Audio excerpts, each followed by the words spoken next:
وہ جہاز کے عرشے کے دروازے پر کھڑا تھا، مدھم لالٹین کی روشنی میں اس کا سایہ نمایاں تھا۔ اس کا جسم سخت، سانسیں گہری اور مدھم۔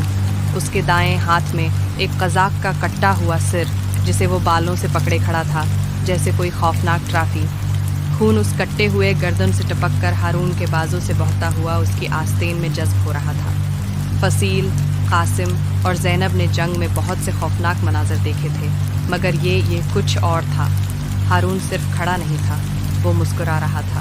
نہ کسی فاتح سپاہی کی پراعتماد مسکراہٹ، نہ کسی دیوانے جنگجو کی پاگل خندی، یہ کچھ غلط تھا۔ اس کی آنکھیں ایک غیر فطری روشنی سے چمک رہی تھیں، سانسیں دھیمی، قابو میں، جیسے کوئی شکاری جس نے ابھی شکار شروع کیا ہو۔